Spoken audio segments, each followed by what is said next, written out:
Leilani and Zebedy walked hand in hand. Leilani's legs were leaden and her stomach growled. They had devoured the last of her supplies shortly before sunset, and with the darkness surrounding them and no sign of Zeb's so-called country house, Leilani wondered if they were going to be walking all night. My parents are going to kill me if I don't starve to death first. I should have told Zeb I'd take her home with me instead. Why didn't I think of that? Too late now. She shook her head and pressed onward. Cries of animals and the shrieks of nightbirds rang through the trees, and shudders traveled down Zebedy's arm into Leilani's. "Don't worry," Leilani said. "My father told me there's nothing near the city large enough to hunt people."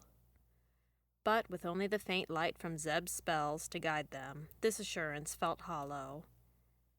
"What about people?" Zebedy's voice quavered. "Bad people, wordless people, bandits and murderers and bad people."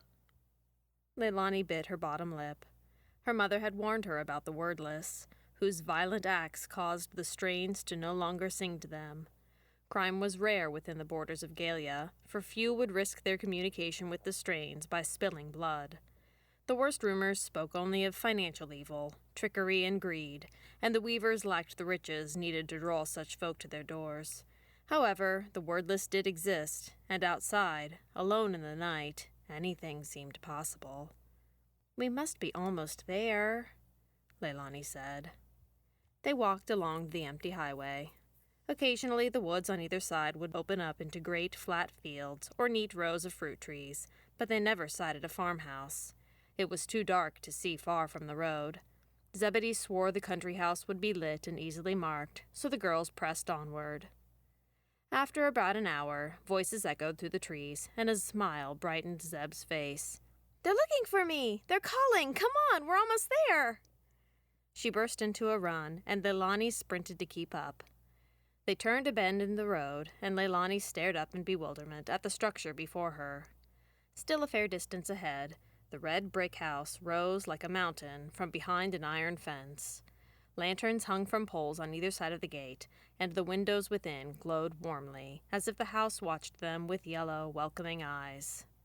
Shadowy figures with hands glowing like Zeb's trudged through the trees around the house, calling out, "Zebedy! Zebedy!" "Here!" Zeb cried, raising her luminous fingers to the stars. "Come on, I'm famished!" As they came into the circle of light cast by the lanterns, 3 adults, a man and woman in their 20s, and an older woman with gray hair, rushed to them. All wore draping clothes, though the man had unfastened to reveal a waistcoat and trousers beneath, similar to those Leilani's father wore. The older woman grabbed Zeb by the wrist, her face so stern that for a moment Leilani suspected she would strike the girl. She ran her hands up and down Zeb's arms, whirled her a full circle, then touched Zeb's chin, tilting her head back. "You seem to be whole," she said. "Blast it, child, where were you? Do you know how many people have been searching for you? And for how long? Have you no sense?" Zeb, in spite of being years past the age Leilani considered crying appropriate, teared up. Her bottom lip shook. "I didn't mean to, Mistress Clavia. I just lost track of time. The strains were so beautiful in the woods. I won't do it again, I promise." The woman's glinting blue eyes softened, and she released the girl. She nodded curtly. "Well, no harm done. Come inside. You must be fed and washed. Another hour and I would have had to send word to your parents.